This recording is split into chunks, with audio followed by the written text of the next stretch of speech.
하나님 말씀 보도록 하겠습니다. 제가 하나님 말씀 신약성경 로마서 8장 33절과 34절 보도록 합니다. 로마서 8장 33절과 34절 하나님 말씀 받으실 때 자리에서 일어나 주시기 바랍니다. 하나님 말씀이 이러합니다. 누가 능히 하나님께서 택하신 자들을 고발하리요 의롭다 하신 이는 하나님이시니 누가 정죄하리요 죽으실 뿐 아니라 다시 살아나신 이는 그리스도 예수시니 그는 하나님 우편에 계신 자요 우리를 위하여 간구하시는 자시니라. 아멘.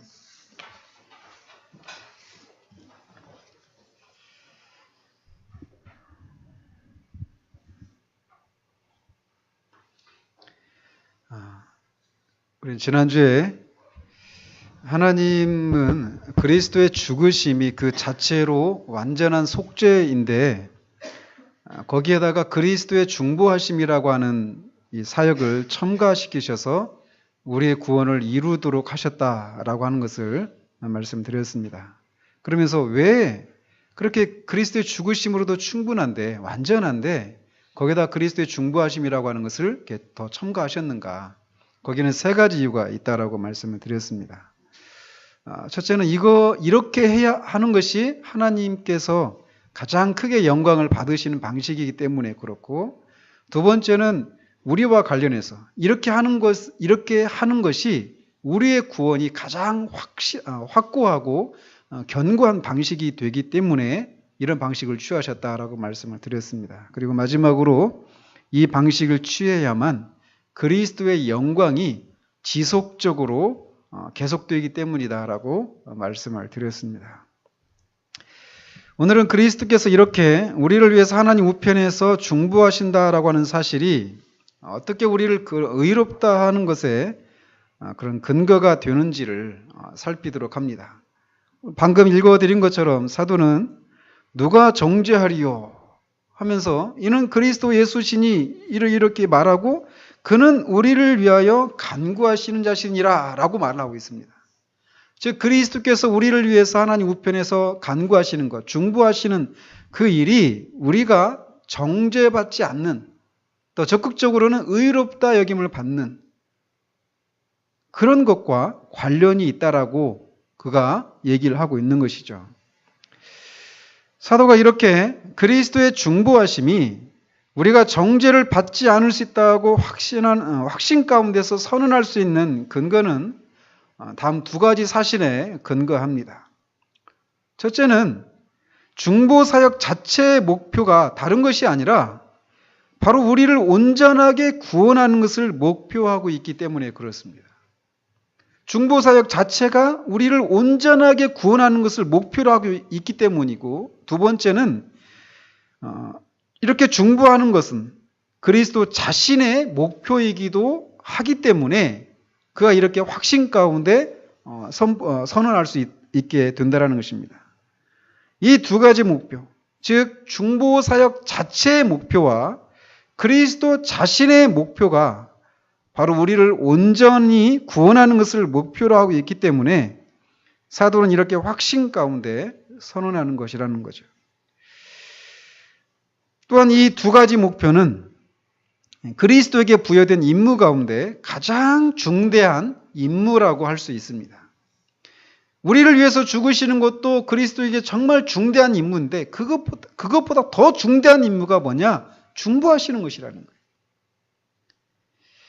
그 그리스도 자신의 중보를 통해서 우리의 구원을 이루는 이 임무야말로 그리스도가 맡으신 여러 임무 중에 가장 중대한 임무다라고 할 수 있다는 것입니다.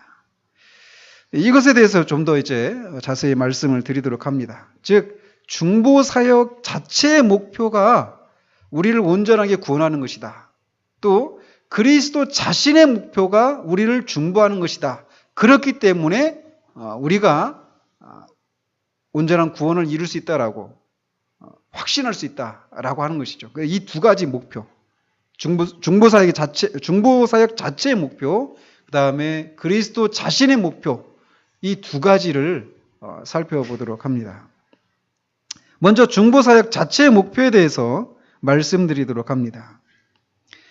이미 말씀드린 대로 그리스도께서 십자가에서 자신을 우리의 죄를 위한 희생 제물로 드리신 것과 또 하나님의 우편에서 우리를 위해서 중보하시는 이 두 가지 일은 그리스도의 직분 중에 어떤 직분에 해당된다고 말씀을 드렸죠? 그리스도의 제사장 직분에 해당이 된다라고 말씀을 드렸습니다. 그러니까 대제사장이 하는 일은 속죄 제물을 드리는 것과 그 제물의 피를 가지고 지성소에 들어가서 하나님 앞에 그 피를 드리고 그 죄인들을 위해서 간구하는 거예요. 이 두 가지 일이 바로 제사장의 임무란 말이죠. 그러면서 우리가 기억해야 될 것은, 그러니까 하나님 우편에 앉아 계셔서 우리를 위해서 중보하시는 것도 제사장의 직분에 해당되는 거예요. 그러면서 우리가 또다시 기억해야 될 것이 있는데, 그리스도께서 행하신 그 모든 일은 그 하나하나 자체가 완전하고 또 완전해야만 하는 것입니다. 만약 그리스도께서 행하신 모든 일이 그 자체, 하나하나 자체가 완전하지 않다면 그리스도는 완전한 제사장이 될 수가 없는 거예요.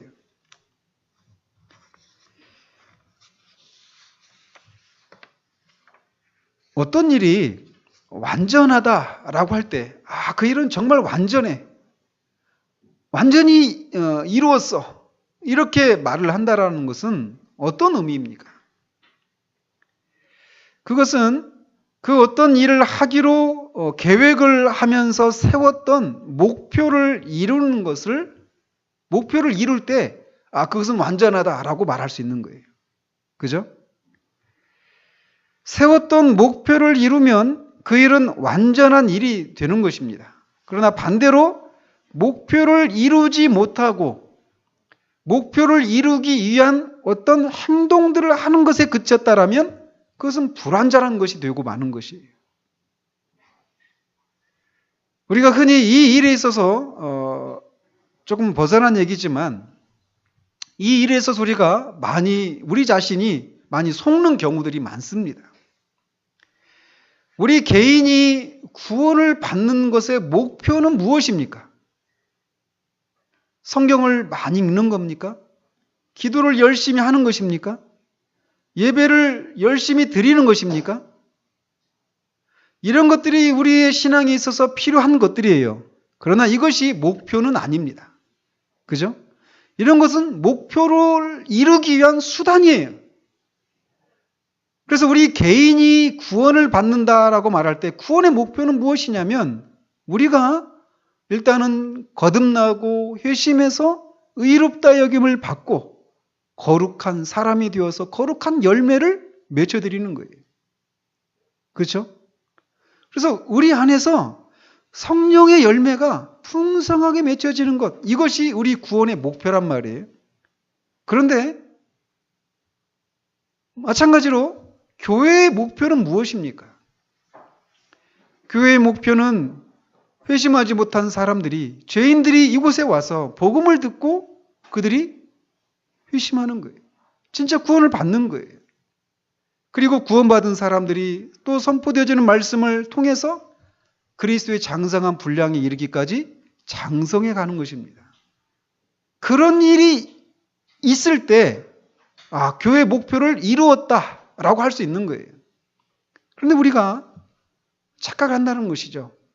그런 목표, 그런 결과물을 얻기 위해서 노력하고 있는 여러 가지 활동들, 그 활동들을 하고 있는 것을 인해서 내가 무엇인가 하고 있는 것 같이 생각한다라는 것이. 그래서 어떤 분의 그 인터뷰를 이렇게 기사를 읽은 적이 있는데 용어를 그분이 이런 용어를 사용해서 그 차이를 설명을 하는데 저한테는 굉장히 인상적으로 다가왔어요. 뭐냐면 아웃풋과 아웃컴을 우리가 흔히 혼동한다라는 것이죠. 아웃풋은 뭐고 아웃컴은 뭐냐? 아웃풋은 그 어떤 목표물을 만들어내기 위해서 하고 있는 어떤 행동들이에요. 아웃컴은 뭐냐? 그 목표물입니다. 결과물이에요. 여러분들이 직장에서 어떤 물건을 만들어낸다 할 때 그 물건을 실제적으로 만들어내는 것, 그게 아웃컴입니다. 만들어진 물건 자체가. 그런데 그 물건이 그냥 뚝딱 그냥 물건 나와라 하면 나옵니까? 아니죠. 그 물건을 만들기 위해서 어떤 행동들을 해야 돼요. 그죠? 그게 아웃풋이란 말이에요. 그런 것처럼 우리 개인의 신앙에 있어서 또 우리 교회의 그 목표라고 하는 것은 무엇이냐면 우리가 성령의 열매를 많이 맺고 또 그렇게 교회의 그 목표를 그 결과물들이 나타나야 되는 것이에요. 그런데 그런 것이 나타나도록 하기 위해서 다른 사람들보다 우리가 더 많이 어떤 아웃풋, 어떤 행동들을 하고 있는 것으로 만족해버리고 내가 옛날에는 이런 것들을 안 했었는데 하고 있네. 우리 교회는 다른 교회보다 이런 일들을 위해서 더 많은 활동을 하고 있고 그런 것들이 더 많이 치중하고 있네 라고 하면서 만족해버린다면 그거는 아웃풋만 가지고 만족해버리는 것과 똑같다라는 거예요. 그 결과물이 나와야 하는 거예요. 목표를 달성해야 한다는 것이죠. 그래서 개인의 신앙에 있어서도 그런 성령의 열매가 나타나야 되는 거예요. 그래서 산상수훈의 삶을 살아야 되는 거예요, 실제로. 교회도 마찬가지죠. 근데 그런 것이 나타나지 않고 있는 것을 인해서 우리는 믿음으로 그것을 바라보며 계속 행하되 아웃풋은 있지만 아웃컴이 없는 그 현실을 인해서 상한 심령으로 우리가 그 일들을 해나가야 한다는 것이죠. 어쨌든 어떤 일이 완전하다라고 말할 때는 그 일을 어떤 목표를 이루는 것, 목표가 이루어진 것, 이루어졌을 때 완전하다라고 말하는 것이지 그 목표를 이루기 위해서 어떤 행동을 하고 있는 것, 안 하던 행동을 하고 있으면 완전하다라고 말할 수가 없다라는 거예요. 마찬가지로 하나님은 우리와 같은 죄인들 중에 일부를 구원하시기로 작정을 하시고 구원 사역을 계획을 하셨습니다. 영원전에 말이에요. 그리고 그 구원을 이루는 과정에서 그리스도께서 우리를 위해서 중보하는 일을 하시도록 하셨다라는 거죠. 자, 그렇다면 하나님께서 우리를 위해서 그리스도께서 중보하시도록 하셨는데 이 중보를 통해서 이루시기를 원하셨던 목표는 무엇이었을까라는 겁니다. 그것은 바로 하나님께서 구원하시기로 택하신 사람들, 곧 그리스도께서 위하여 죽어주신 사람들의 실제적인 구원이었습니다. 그 실제적인 구원을 이루도록 하는 것이 중보사역의 목표였단 말이죠. 여기서 우리는 한 가지 구분을 해야 됩니다. 즉 그리스도께서 죽으신 목적과 중보하시는 것의 목적에는 약간의 차이가 있다는 거예요. 그리스도께서 그리스도의 죽으심의 목적은 우리가 구원에 이룰 수 있는 자격을 획득해 주는 것이었습니다. 이에 비해서 그리스도의 중보하심의 목표는 그 자격을 얻은 사람들이 실제로 그 구원을 얻는 것, 누리는 것, 그래서 실제로 천국을 소유하는 것, 이것이 중보하심의 목표입니다. 그러니까 그리스도의 죽으심보다 그리스도의 중보하심이 더 많은 것을, 더 큰 것을 확보해 주는 것이죠. 그죠? 그러니까 중보를 통해서 구원받을 자격을 획득한 사람들이 온전한 구원에 이르지 못해서 천국을 실제로 소유하지 못한다라면 중보하심이라고 하는 그 일은 완전한 일이 되지 못하게 되는 거예요. 토마스 그디는 그리스도의 죽으심과 중보하심의 목표가 다르다라고 하는 것을 증명하기 위해서 히브리서 9장 12절을 인용해서 입증을 합니다. 그 히브리서 9장 12절에 보면 염소와 송아지의 피로 하지 아니하고 오직 자기의 피로 영원한 속죄를 이루사 단번에 성소에 들어가셨느니라 라고 되어 있습니다. 여기에는 그리스도의 죽으심이 목표라는 것이 무엇인지가 나와 있는데 특별히 거기에 보면 속죄를 이루사라고 하는 말이 있습니다. 근데 이 말은 값을 지불하고 속죄를 얻으사 이렇게도 번역할 수 있는 말이라는 거예요. 즉 그리스도께서 속죄에 대한 완전한 소유권을 취득하심으로써 속죄에 대한 권리를 갖게 되셨다라는 말이죠. 속죄를 이루사 이 말이. 성경은 그리스도의 죽으심은 바로 이렇게 그리스도께서 죄의 노예로 잡혀있던 저와 여러분들이 치러야 할 죄값을 대신 모두 치르시고 우리를 사셔서 우리가 구원에 이를 수 있는 자격을 얻도록 하는 것, 이것이 그리스도의 죽으심의 목표라고 말하고 있습니다. 그리고 우리는 이 그리스도의 죽으심이 목표로 한 이것이 실제로 이루어진 것을 우리는 압니다. 그렇기 때문에 그리스도의 죽으심은 그 자체로 완전하다라고 할 수 있는 거예요. 왜? 그 목표가 이루어졌으니까.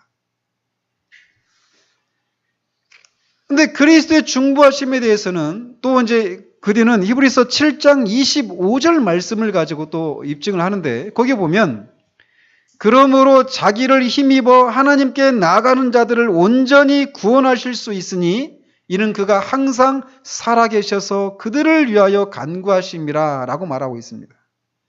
여기서 보면 온전히 구원하실 수 있으니 이렇게 말하고 있는데 그래서 온전히 구원하실 수 있다라고 하는 것은 실제로 구원하실 수 있다라고 하는 이런 의미이기도 합니다. 다른 말로 이 온전이라고 하는 말은 어중간하게 구원하는 것이 아니라 완전하고 철저하게 완벽하게 구원하는 것을 의미합니다. 또는 전적으로 구원하는 것, 우리의 구원을 완결하는 것 이런 것을 의미하는 거예요. 온전히라고 하는 것이. 따라서 온전히 구원한다라고 하는 말은 우리의 구원을 성취하되 부족함이 전혀 없이 철저하게 그리고 우리의 구원을 위해서 필요한 모든 것을 하나도 빠짐없이 다 성취하는 것을 의미합니다. 로마서 5장 9절과 10절에서도 이 동일한 사실을 우리에게 말해주고 있어요.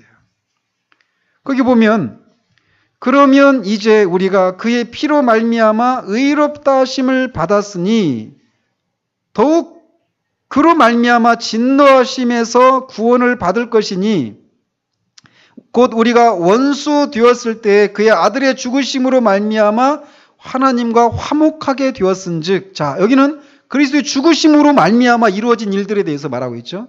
하나님과 화목하게 되었은즉 이라고 말하고 화목하게 된 자로서는 더욱 그의 살아나심으로 말미암아 구원을 받을 것이니라 라고 말하고 있습니다. 더욱 그의 살아나심으로 말미암아 이 말은 아까 앞에서 히브리서 7장 25절에서 항상 살아계셔서 그들을 위하여 간구하심이라 이 말씀과 같이 연결을 시킨다라면 그가 더욱 그의 살아나심으로 말미암아 이 말은 그의 중보하심으로 말미암아 이런 의미가 됩니다.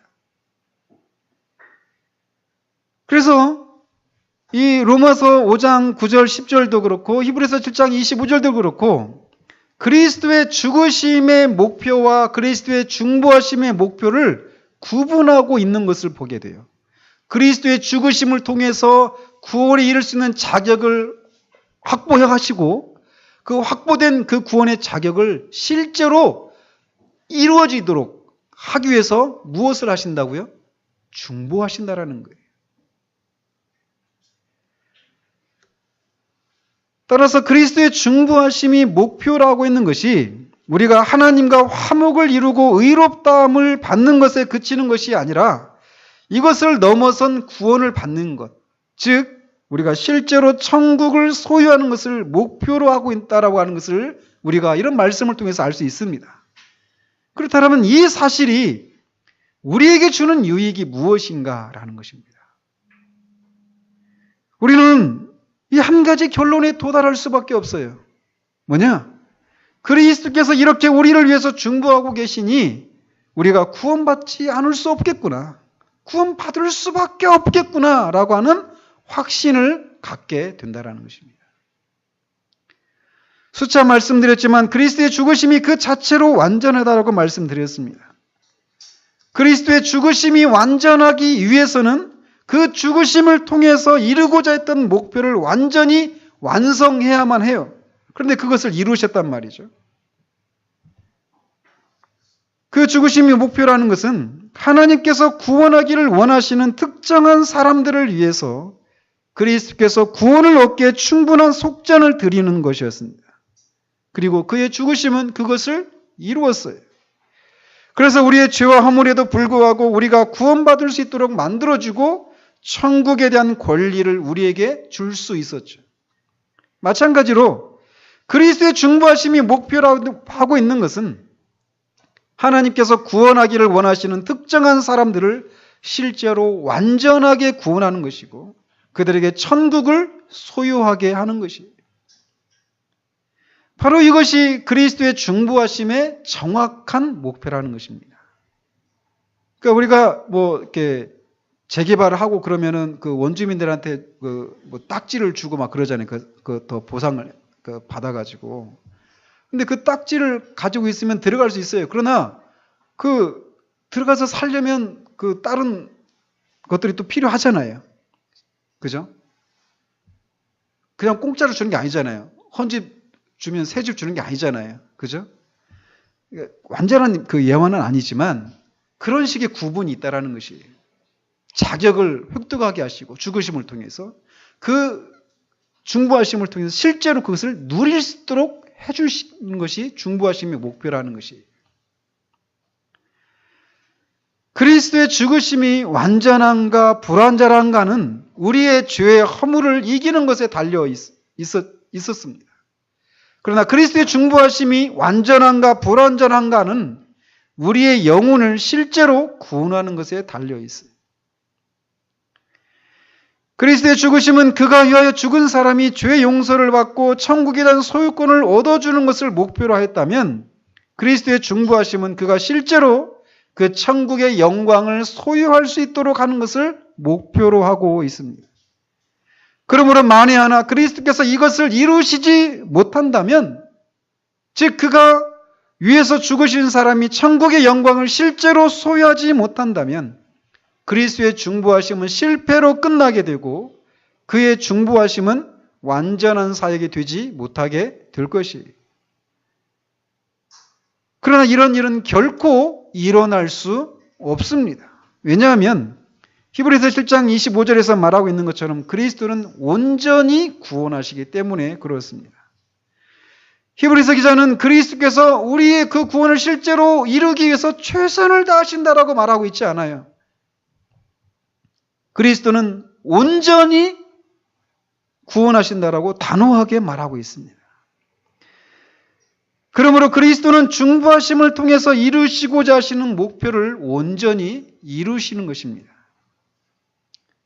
이렇게 말하면 여러분들 중에 어떤 분들은 이런 식으로 생각하시는 분이 계실지도 모르겠어요. 좋습니다. 그리스도께서 온전히 우리를 구원하신다라고 저는 인정합니다. 그렇지만 그리스도께서 온전히 이루신다라고 하더라도 만약 내가 믿지 않는다라면, 나의 그런 불신앙 때문에 그리스도는 나를 온전히 구원하시는 일이 불가능할 것입니다. 이런 식으로 생각하는 분이 계실지 몰라요. 그리스도는 온전히 이루실지 모르지만 내가 믿지 않으니까, 나의 불신앙 때문에 그 일을 온전히 이루시지 못한다라고 말해야 되지 않습니까? 이렇게 생각하는 분들이 계실지 모르겠어요. 그러나 그렇지 않습니다. 그리스도의 중보하심은 그것이 목표로 세운 과업을 절대로 완전하게 수행하십니다. 왜냐하면 그리스도께서 하늘에서 간구하신다라고 할 때 그리스도께서는 어떤 조건을 걸고 간구하시지 않기 때문에 그렇습니다. 예를 들어 만일 내가 중보하는 사람이 믿는다면 그들이 천국을 소유할 수 있도록 해주십시오. 이런 식으로 어떤 조건부로 기도하시지 않는다라는 거예요. 하늘에서 중보하시는 그리스도는 단순히 문제를 위해서만 기도하시는 것이 아니고 그 문제를 안고 있는 사람들을 위해서 간구하십니다. 그러므로 그리스도께서는 여러분이 걱정하고 있는 바로 그 불신앙을 고쳐주기 위해서 간구하십니다. 그러므로 어떤 경우에도 그런 중보하심이 있어서 실패하시지 않는다라고 할 수 있다는 거예요. 예를 들어 우리의 몸과 정신을 고치는 의사들의 경우를 한번 들어보도록 하죠. 그 사람이 유능한 의사라면 먼저 어떤 처방을 내리기 전에 그 환자들의 상태를 먼저 진단을 할 것이에요. 만약에 그 환자가 정신병을 앓고 있는 그런 환자라고 생각을 한번 해보십시다. 정신과 의사의 경우를 한번 생각해 보자라는 거예요. 그럴 경우에 그 정신과 의사가 정신병을 앓고 있는 사람을 치료할 때 이 사람이 그 의사의 처방을 받아들이지 않을 것이라고 하는 것을 분명히 알 거예요. 그래서 막 때로는 발작도 하고 그러면서 그 처방을 온전히 받아들이지 않을 것까지도 그 유능한 의사는 다 알고 처방을 내릴 거란 말이죠. 그렇지 않겠어요? 유능한 의사라면. 이 처방이 이 사람을 분명히 낫게 하는데 이 사람이 막 울고불고 난리를 치고 약도 안 받고 이러니까 내가 어떻게 할 수 없습니다. 이렇게 말한다면 그 사람은 유능한 의사라고 할 수가 없는 거죠. 환자들의 그 상태까지도 다 알고 그것까지 헤아리면서 처방을 내리고 치료를 하는 의사가 유능한 의사라고 할 수 있단 말이죠. 그리스도께서도 우리 죄인들을 구원하신 일을 행하실 때 이런 의사와 같이 행하십니다. 그리스도께서는 우리가 어떤 죄인들이며 어떤 상태에 있고 얼마나 믿음이 없는지 미리 깊이 고려하십니다. 그럼에도 불구하고 우리를 포기하지 않으시고 우리를 구원하는 일을 맡으시는 것이 그리고 우리가 온전히 구원받을 수 있기까지 우리를 위해서 간구하셔서 우리의 구원을 이루시고야 마십니다. 우리는 종종 다른 사람들을 위해서 기도하다가 때로는 우리의 기도의 대상이 되는 사람들의 상태를 인해서 지치기도 하고 포기하기도 하지만 우리 주님은 결코 그렇지 않으시다라는 거예요. 그는 끝까지 중보하심에서 물러나지 않으십니다. 그가 중보하시는 사람들이 그 온전한 구원에 이르기까지 우리 주님은 결코 포기하지 않으신다라는 거예요. 그 사람이 불신앙 때문에 거기서 이르지 못한다면 그 불신앙이 고쳐지기까지 주님은 중보하시는 것을 포기하지 않으신다라는 것입니다. 만약 그리스도께서 이전에 성취하신 일이 아무리 많을지라도 이 목적을 성취하지 못한다면 그리스도는 결코 완전한 제사장이 되지 못하시게 됩니다. 그렇게 될 경우에 하나님께서는 또 다른 더 온전한 제사장을 구해야 하실 거예요. 그러나 그리스도께서는 자신이 완전한 제사장이심을 입증해 보이셨고 따라서 그리스도를 힘입어 하나님께 나아가는 우리들을 반드시 온전하게 구원받게 되어 있다는 것입니다. 이것이 얼마나 우리에게 큰 위로가 됩니까? 우리의 어떠함에 의해서 온전한 구원이 이루어지는 것이 아니라 우리가 온전히 구원받기까지 그 중보하시는 것을 포기치 않는 주님 때문에 우리가 온전히 구원받을 수 있다고 하는 이 사실이 얼마나 우리에게 큰 위로가 되는가라는 거예요. 저는 요즘 저 자신을 보면서 얼마나 비참한지 모릅니다. 얼마나 제 자신이 무가치하고 무능력하고 무익한지, 충성되지 못하고 무정하고.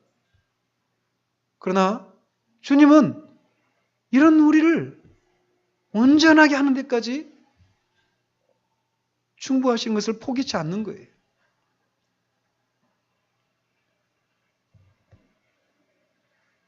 그 주님 때문에 우리는 온전한 구원을 받게 되어 있습니다. 우리가 할 일은 우리 주님이 이런 분임을 믿고 환자가 의사에게 자신의 몸을 맡기는 것처럼 그리스도에게 자신을 의탁하는 거예요. 그리스도께서 하나님의 우편에 앉으신다라고 하는 것은 말씀드린 것처럼 그리스도의 왕직을 수행하는 것이었습니다. 그리스도의 왕직이 목표라는 것은 우리를 온전히 구원하기 위해서 우리의 모든 원수들을 완전히 정복하는 것이에요. 만약 우리의 모든 원수들 중에 단 하나라도 정복하지 못하신다면 주님은 완전한 왕이 되지 못하십니다. 그러나 그는 그가 가진 모든 권세와 능력으로 십자가에서 우리의 모든 원수들을 정복하시고 그들을 포로로 잡아서 하늘에 계선하셨습니다. 그렇기 때문에 그는 완전한 왕이십니다. 마찬가지로 만일 그리스도께서 제사장으로 그가 중보해 주시는 사람들 가운데 단 한 사람이라도 구원받지 못하고 버려진다면 그리스도는 완전한 제사장이 아니실 것입니다. 그러나 성경은 그리스도가 온전히 구원하신다라고 말을 하고 있어요. 그가 중보하시는 사람들 중에 단 한 명도 구원받지 못하고 버려지는 사람이 없다라는 것입니다. 그렇기 때문에 그는 완전한 제사장이십니다. 그렇기 때문에 다른 더 온전한 제사장이 필요가 없고 히브리서 기자의 말처럼 그의 제사장 직분은 갈리지 않고 영원히 지속되는 것입니다. 그렇기 때문에 그리스도께서 하신 여러 가지 일들 중에 그가 우리를 위해서 중보하신다라고 하는 것에서 우리가 가장 큰 위로와 확신을 얻게 되는 것입니다. 여러분들 그렇게 다가오십니까? 그리스도의 중보하심이. 바로 이 이유 때문에 사도 바울이 그리스도께서 하나님 우편에 앉아 계신다라는 사실보다 그리스도께서 그곳에서 우리를 위해서 중보하신다는 사실에 더 많은 비중을 두고 말하는 것입니다. 누가 정죄하리요? 이는 그리스도 예수시니 그는 우리를 위하여 간구하시는 자시니라. 자, 이렇게 중보하심의 목표가 바로 우리를 실제적으로 철저하게 구원하는 것을 목표로 하기 때문에 우리가 정죄를 받지 않는다라고 확신할 수 있는 것입니다. 그래서 그리스도의 중보하심이 우리가 정죄를 받지 않는다라고 확신할 수 있는 두 번째 이유는 중보하시는 것, 그것 자체가 그리스도 자신에게도 중요한 것이기 때문에 그렇습니다. 만일 그리스도께서 이 일에 실패해서 자신이 중보하는 사람들 중에 단 한 명이라도 구원하지 못하게 된다면 그는 완전한 제사장이 되시지 못하게 돼서 그 직분을 잃어버리게 되실 것입니다. 그러나 그것으로 끝나는 것이 아니라 그가 받기로 되어 있는 영광도 잃어버리게 된다라는 것이. 그렇기 때문에 그가 중보하시는 일은 그리스도에게도 중요합니다. 우리에게도 중요하지만 그리스도 자신에게도 이 중보하는 일은 너무나 중요한 거예요. 그렇기 때문에 그리스도는 그가 하시는 일들 중에서도 특별히 우리를 위해서 중보하시는 일에 가장 큰 심혈을 기울이고 있다라고 그들이 주장을 하는 것이에요. 왜냐하면 이 일이 실패로 끝나버리면 그리스도는 자신이 중요하게 여기는 직분을 잃어버리는 데서 끝나지 않고 그리스도 자신도 파멸에 이를 것이기 때문이라는 것이에요. 아니, 그리스도께서 어떻게 파멸에 이른단 말인가? 이렇게 생각할 수 있지만 그가 이 일, 중보하신 일을 할 때 어떤 자격으로 하고 있는가를 우리가 알면 이 말이 결코 허언이 아니라고 하는 것을 알 수 있습니다. 그리스도는 중보하신 일을 하시되 보증인의 자격으로 이 일을 하시는 거예요. 제가 이 시리즈를 시작하면서 주님께서 하신 일은 개인의 자격으로 그 일을 십자가에 죽으시고 부활하시고 승천하시고 우편에 앉으시고 중보하시는 일을 하신 것이 아니다라고 말씀을 드렸죠. 그는 이 일을 하시되 어떤 자격으로 하신다라고 말씀을 드렸습니까? 보증인과 공인 또는 대리인으로서 이 일을 하신다라고 말씀을 드렸어요. 보증인은 우리가 해야 될 일을 대신 해주는 거예요. 우리가 갚아야 될 빚을 대신 갚아주는 사람, 연대 보증인처럼 말이에요. 주님은 그런 보증인으로서 그 일을 하셨습니다. 그리고 뿐만 아니라 주님은 대리인으로서 그 일을 하셨어요. 그러니까 주님은 보증인과 대리인의 자격으로서 십자가에서 죽으셨단 말이죠. 그래서 우리가 갚아야 될 죄에 대한 빚을 다 갚으셨습니다. 그런 죽음으로써 우리의 죄값을 모두 갚으시고 하나님이 가지고 계신 채무증서를 파기시키셨습니다. 그래서 우리는 더 이상 죄에 대한 빚이 조금도 남아있지 않아요. 우리가 갚아야 되는 대신 다 갚아주셨거든요. 뿐만 아니라 그가 죽으신 것은 곧 우리가 죽은 것입니다. 왜요? 그가 대리인으로서 그 일을 하셨기 때문에 그렇습니다. 마찬가지로 그는 우리의 보증인과 대리인으로서 부활하시고 승천하셨습니다. 그는 우리의 대리인으로서 그 일을 하셨기 때문에 그에게 일어난 일은 곧 우리에게 일어난 것이에요. 그래서 우리도 그와 함께 죽었다가 부활했고 그와 함께 하늘에 앉혀져 있는 겁니다. 지금. 이게 우리에게 일어난 일이에요. 근데 만약 우리의 보증인으로서 우리의 죄값을 갚는 일에 그가 실패했다면 그리스도는 파멸할 수밖에 없었다라는 거예요.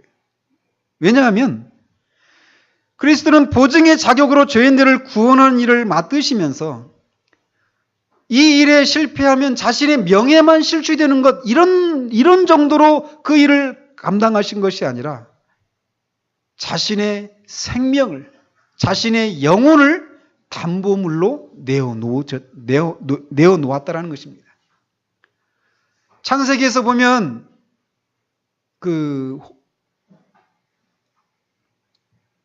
가뭄이 들어가지고 야곱 가족이 먹을 것이 없으니까 애굽으로 곡식을 사러 갔어야 됐잖아요. 근데 그 애굽의 총리가 요셉이었잖아요. 요셉이 그 곡식을 사러 왔던 그 형제들한테 말하기를 이번엔 주는데 만약에 너희들이 그 베냐민을 데려오지 않으면 다음번에 올 때는 곡식을 사갈 수 없다. 이렇게 해서 돌려보냈어요. 곡식이 다 떨어져서 가야 되는데 야곱이 안 내놓잖아요. 그죠? 그러니까 그때 나섰던 사람이 누굽니까? 유다가 나섰어요. 유다가 나서서 만약 이 베냐민을 내가 데리고 갔다가 다시 아버지께로 데려오지 않는다면 내 손에서 그 아이를 찾으십시오. 이렇게 말을 합니다. 즉, 내 목숨을 담보로 이 아이를 반드시 아버지께로 데려오겠다. 이렇게 약속을 하는 거예요. 그랬던 것처럼 주님이 우리를 위해서 우리가 갚아야 될 그 죄값을 죽음으로 갚아야 되는데 만약 그 일에 실패한다면 내 생명도 하나님 가져가십시오. 자신의 영혼을 담보물로 내어놓으시고 그 일을 하셨다라는 거예요. 이게 사랑입니다. 이게 주님이 우리에게 하신 일이에요. 구원받은 이후에도 우리의 삶을 보잖아요. 우리는 얼마나 무가치하고 무익합니까?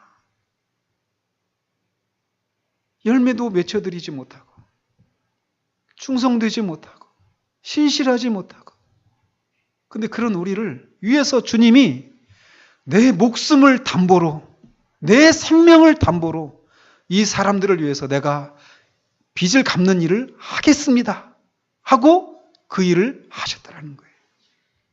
이게 사랑입니다. 우리가 알다시피 그 일에서 주님은 실패하지 않으셨어요. 그 증거가 무엇입니까? 그거 다시 살아나셨다는 거예요.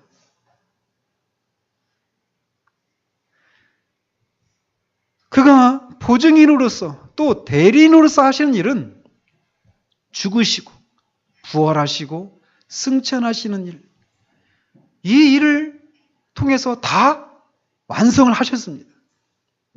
그러나 보증인으로서 하는 일은 아직 한 가지가 남아있어요. 그게 뭐냐? 우리를 위해서 중보하는 일이에요. 하늘에서 말이에요. 주님은 우리를 위해서 중보하시는데 그 일은 주님만이 하시는 일입니다. 그래서 그 일은 대리인으로서 하시는 일이 아니라 보증인으로서 하시는 일이에요. 히브리서 7장 22절에 보면 이와 같이 예수는 더 좋은 언약의 보증이 되셨느니라 이렇게 말하고 있습니다. 그 22절의 전후 문맥을 살펴보면 히브리서 기자가 거기에서 그리스도의 제사장직분과 관련해서 보증이라고 하는 말을 사용하고 있는 것을 우리가 알 수 있습니다. 특별히 제사장직분 중에서도 죄인들을 위해서 간구하시는 것, 중보하시는 것과 관련해서 언약의 보증이다 이렇게 말하고 있습니다. 즉 그리스도는 이 땅에서도 우리의 보증으로서 일을 하셨을 뿐만 아니라 지금도 하늘에서 보증의 일을 하고 계시다라는 거예요. 하늘에서 하는 보증의 일은 다름 아닌 우리를 위해서 간구하시는 일이십니다. 근데 이 땅에서 보증의 일을 하셨던 것과 하늘에서 보증의 일을 하시는 것에 있어서 두 가지 차이가 있습니다. 하나는 무엇이냐면 이 땅에서 보증의 일을 하신 것은 이 땅에 계실 때 그리스도께서는 하나님의 공의를 만족시킬 수 있는 충분한 값을 지불해야 하는 보증이셨어요. 그리고 그리스도께서는 그 값을 십자가에서 그의 죽음으로 전부 지불하시고 그가 위해서 죽은 사람들을 죄값으로부터 자유롭게 하셨습니다. 이에 비해서 하늘에서 하시는 보증, 이것은 어떤 거냐면 이렇게 자신이 위하여 죽어주신 사람들을 구원으로 인도하는, 실제적인 구원으로 인도하는 그 일을 하고 계십니다. 그들을 위하여 죄값이 모두 지불되었지만 아직도 그들 자신은 온전히 구원받지 못한 상태 가운데 있기 때문에 그리스도께서는 그들을 온전한 구원으로 인도하셔야만 하는 것이란 말이죠. 그들이 다 온전한 구원을 받기까지는 그리스도께서는 이 보증이라고 하는 직함과 그 직함에 따른 의무를 결코 놓지 않으십니다. 그리고 땅에서와 하늘에서 감당하는 이 보증의 두 번째 차이점은 뭐냐면 그리스도께서 이 땅에서 맡으신 보증의 역할을 성취하지 못할 경우나 또 하늘에서 맡으신 보증의 역할을 성취하지 못할 경우에 보증으로서 포기하고 약속하고 내놓은 담보물이 각각 서로 다르다라는 거예요. 그래서 이 땅에서 보증으로서의 일을 감당하지 못할 경우에 내가 주님께서 내어놓은 담보물이 무엇이냐면 주님의 영혼이에요. 주님의 생명입니다. 그러나 하늘에서의 그 보증의 일을 감당하지 못할 경우에, 실패할 경우에 주님이 내가 이것을 포기하겠습니다 하고 내놓은 담보물이 무엇이냐면 하늘에서 누릴 영광이에요. 하늘에서 주님이 누리시게 될 그 영광을 담보로 우리를 실제적인 구원으로 인도하시기 위해서 중보의 일을 하시겠다라고 보증인의 자격으로 그렇게 중보를 하신다라는 것입니다. 어쨌든 그리스도께서는 우리를 위해서 중보하겠다라고 하는 조건으로 천국에 들어가셨습니다. 그렇기 때문에 그리스도께서 우리를 위하여 중보하심은 그가 살아계시는 한 가지 목적입니다. 그러므로 만일 그리스도께서 우리를 대신해서 우리의 죄값을 다 지불하지 못하셨다면 분명 하나님의 진노 아래서 파멸하고 말았을 것처럼 만일 그리스도께서 우리를 천국으로 인도해 드리지 못하신다면 그리스도는 천국을 포기하고 그곳을 떠나셔야만 했다라는 것이죠.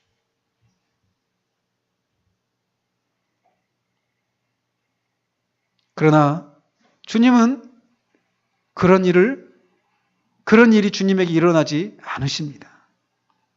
그러면 우리가 이것을 생각한다면 그리스도가 우리를 위해서 중보하시는 일에 있어서 성공하기 위해서 얼마나 박차를 가하고 계시겠는가라는 것입니다.